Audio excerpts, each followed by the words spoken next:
Hi friends, here is a guide on how to get your hands on the 3 new schematics that were added to Modern Warfare Zombies in Season 1. Apart from the new classified schematics obviously, because we've already made a video on those, so you can check that out in the I button after you watch this video. So the 3 new schematics I'm talking about are potentially the most useful in the game. Well, at least 2 are. I'm talking about the Legendary Aether Tool and the level 3 Pack-a-Punch Crystal. The third schematic is actually for the Scorcher wonder weapon. It's the plans for that to allow you to craft it at any time, just like the ray gun and the Wunderwaffe. So let's talk about how you can get your hands on these schematics. And actually, the only way to do it at the moment is through a very specific Easter egg. So here's what you need to do. You've got to start by making sure you're strong enough. You will need a level 3 Pack-a-Punch weapon. A durable gas mask is also essential. Gold armor is helpful if you've unlocked it. If not, just a normal 3-plate armor. So once you've got to that stage and you're ready to go, head to the top left or the top right of the map. That's C1 or H2.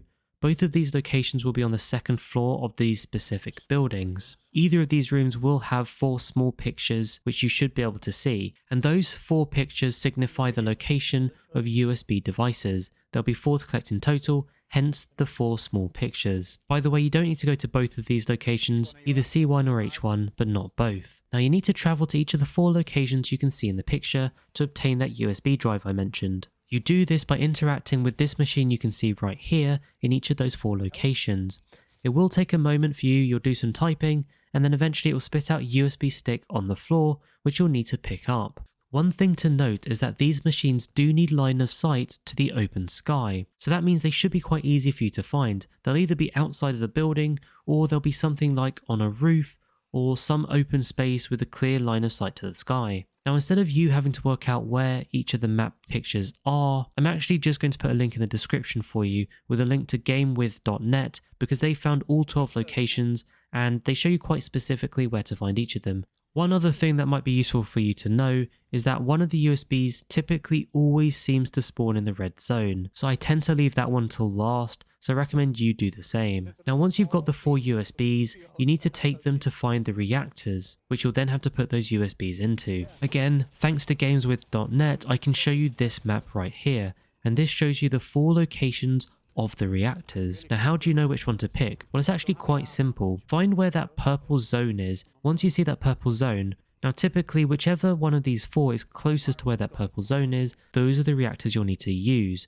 But to just be doubly sure, if you zoom in close, you should see 2 ammo crates where you can restock your ammo very close together, way closer than they normally are. And that's the exact indicator of where you need to be, because when you get there you should see those reactors that you'll need to use. Now you won't be able to use them straight away if the zone hasn't engulfed them.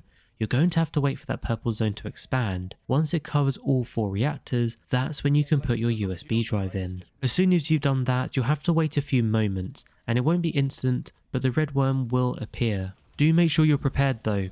Everyone's saying this is one of the hardest bosses we've had in Zombies, and to be honest, from my experience, having done it 3 or 4 times now, I'd have to agree. So the trick is just deal as much damage as you can by focusing on the crystals on its neck, as you would do with these normal worm bosses. And when he releases the purple wisps, just make sure you focus on killing them first. It's okay to stop shooting the worm just for a moment if you're focusing on those purple wisps. It's really worth it, because otherwise you will go down to them. And apart from that, it's really just about team shooting the worm as much as you can. Also, keep an eye on the time. Remember, you've got 15 minutes before the game ends, and because you're in the zone, your gas marks will start to take damage, and when it gets to about 2 bars, run up to the ammo resupply and just resupply your ammo, and you'll notice it will then resupply your gas mask as well. So don't worry, you're not going to die in the gas. As long as you defeat the worm, a portal's going to appear, and that's going to allow you to exfil successfully. Before you do exfil though, once you've defeated the worm, make sure you look around for the loot. There'll be a bunch of loot on the ground, and most of it's pretty solid loot. But the big thing you want, and the whole reason you've come to this video,